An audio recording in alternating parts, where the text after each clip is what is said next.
The staircase was broken. I had to make my way up some other way.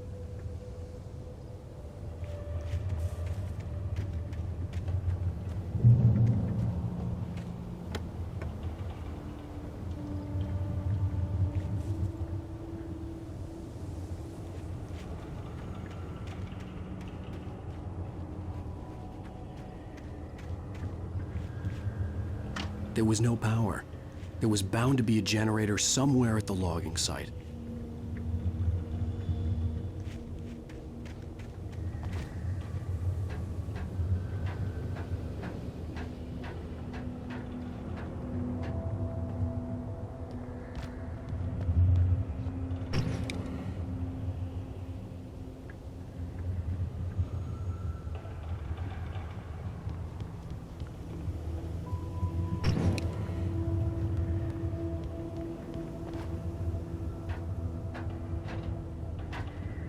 With all this forestry equipment around, there had to be something I could use to reach the top.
I heard them before I saw them, swooping down from the sky and screeching as they came.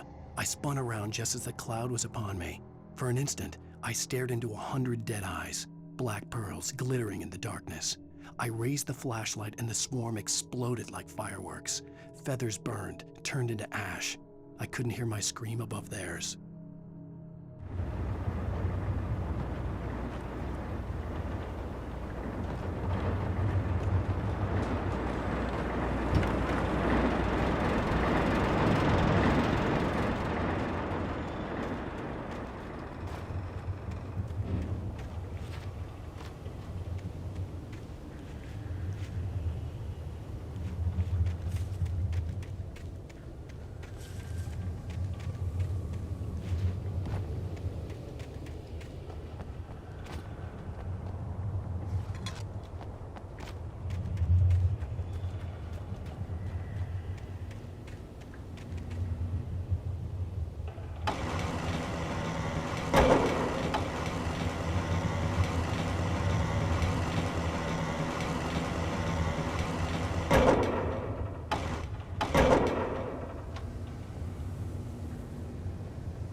I was just outside for a breath of fresh air, and what a night. I know most of you are probably in your beds by now, but if you're still up and around, take a moment. Step outside for a spell and breathe in deep. The weather is absolutely still. The sky is crystal clear. It's like the forest is quietly breathing along with you. As you listeners know, I'm a night owl, and it's on nights like this I wish I wasn't cooped up in the studio. Makes an old man like me wish I could just roam wild. But here I am, and it would keep you company all night long if I weren't. It looks like I'm not the only one staying up late. Caller, you're on the air. Hey, Pat, it's Maurice Horton. Hello, Maurice. What are you up to? Well, I was just taking Toby on his walkies. Oh, isn't it beautiful out there? Sure, but Pat, the reason I called is that Toby heard something rustling in the undergrowth and took off after it, and I couldn't find it. Probably a rabbit. Sure. Toby loves rabbits. Well, sure. Anyway, I figured that, if anyone runs into Toby, they could grab him. My number's on his collar. And Toby's a friendly dog? Toby loves people. Usually he comes back, but we were pretty far from home, and it sounds like he went pretty wild there. Great dog, but just too tough for his own good. Well, Maurice, it's out there now. Hope Toby comes home soon. Yeah, thanks, Pat. You have a good night now.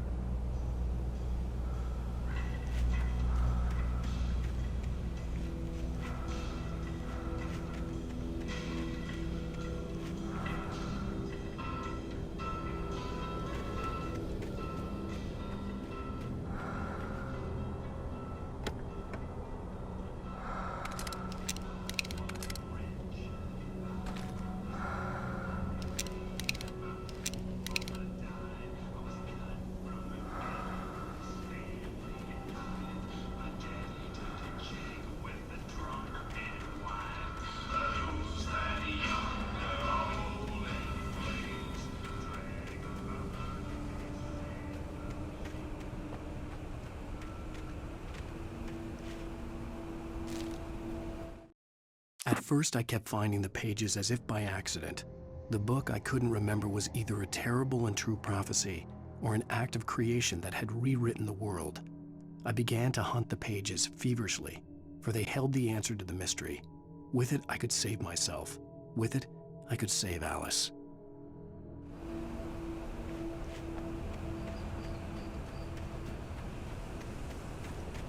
The gas station was closer now, its light welcoming in the darkness. Paul makes the best dogs in the state. Belly Burster is the best with no cut. Monster Dog is second best. The famous dog is...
I stepped into the gas station's garage. It was dark and quiet. The place was a mess. It looked like someone trashed the place or that there'd been some kind of fight.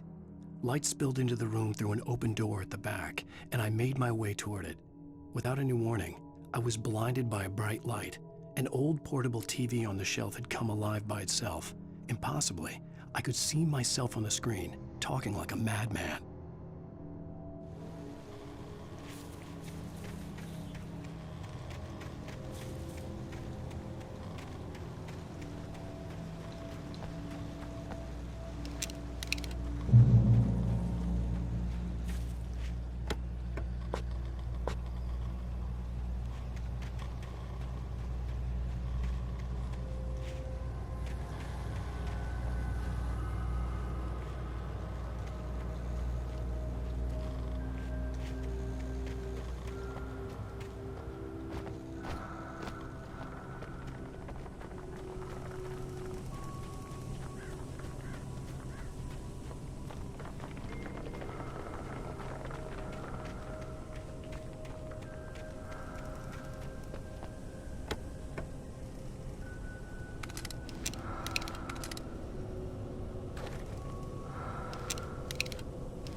The cabin on Cauldron Lake?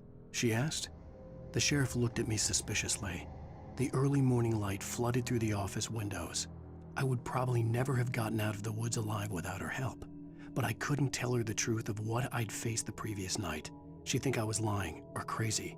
She'd lock me up, and she wouldn't help me find Alice.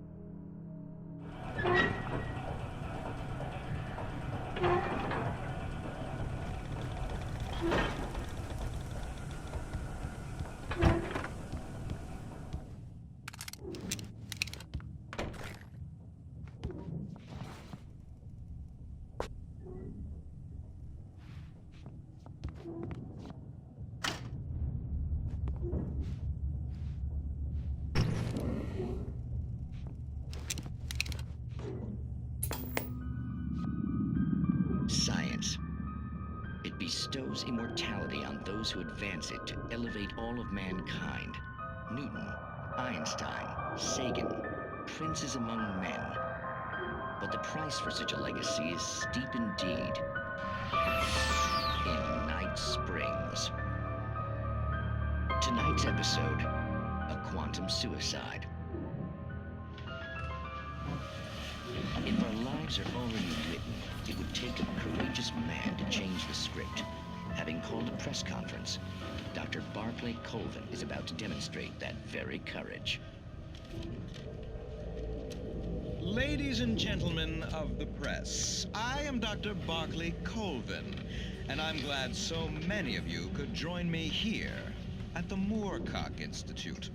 Tonight, I'm going to give a practical demonstration of the many worlds interpretation. As you can see, this is a loaded 9mm pistol. It shall be part of a thought experiment. And now, a real experiment, known as a quantum suicide. Did he say suicide? Is that a real gun? He's kidding, right? Please, stay calm. There is no risk. Observe what occurs when I place the weapon against my own forehead. Now, you might think this round is merely a dud. Not so. Observe the flower pot. And yet, I myself cannot be harmed with this gun. With each pull of the trigger, 2 new realities branch off. One in which the weapon didn't fire, and one where it did. With my machine here, I have ensured that this reality is always the former. I have bestowed upon myself quantum immortality. Under no circumstances can this gun kill me. So wait. What you're saying is that every time you pull the trigger, in another reality, you die? Yes, of course, but that's completely trivial. There's an infinite number of things that could happen at any moment, and they always do happen somewhere. The point is, this one thing did not happen here. You're insane, Colvin. Insane? Insane? Hey, was this thing supposed to be plugged in? I stumbled on it. You fools! Gaze upon quantum immortality.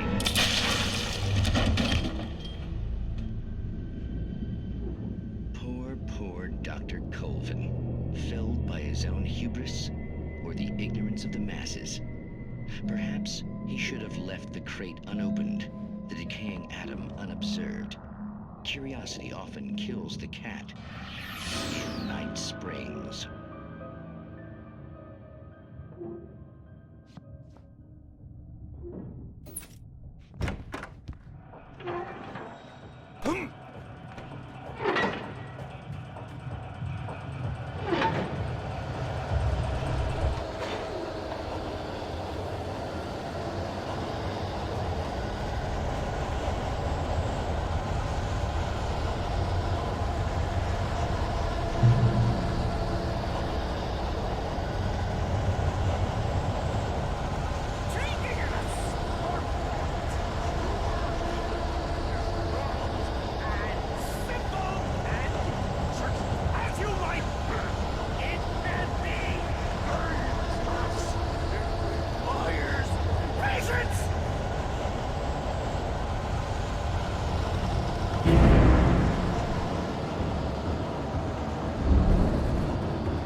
Stucky's body vanished, leaving behind only a lifetime of nightmares to come, assuming I'd reached the lights of the gas station alive.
I recognized the parade float I had seen in Bright Falls when I first arrived with Alice.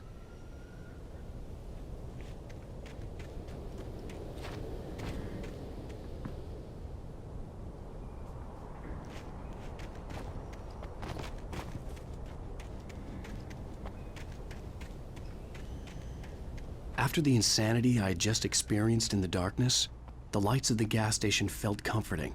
At least for a moment, the sane world reasserted itself.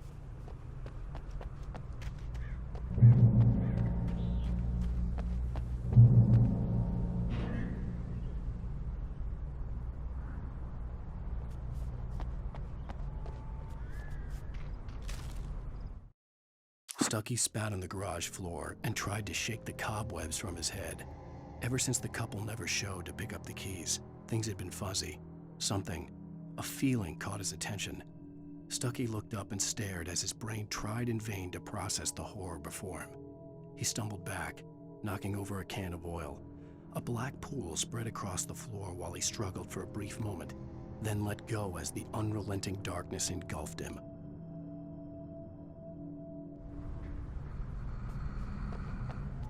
The Deer Fest had been 2 weeks away when we arrived.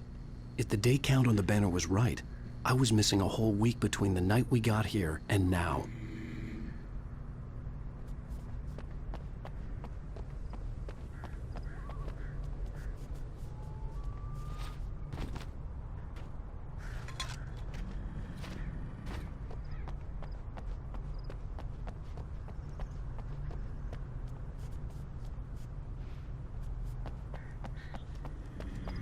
I had to get inside the gas station to find a phone to call for help.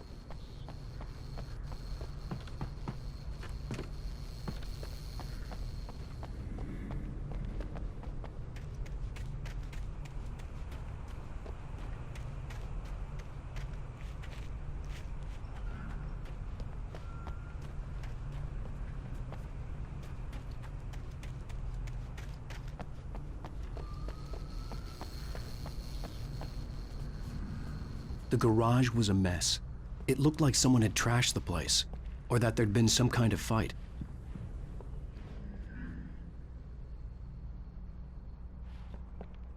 I'll write. I'll keep writing. Outside, there's only darkness. Outside the cabin, outside the story, there's only darkness. I can feel her presence in the dark. Just now, I could smell her perfume in the room. I'll reach her. I'll fix it up. I'll bring her back. The story will come true. If I stop, she's lost. I don't believe this. It'd been me on the TV, talking crazy. Was I losing my mind?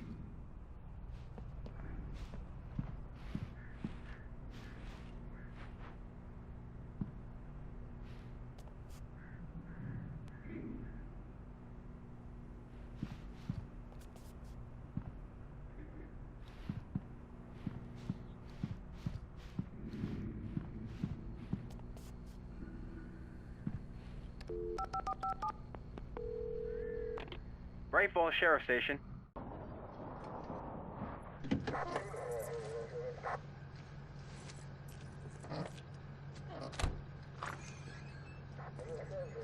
Oh, thank God, Sheriff.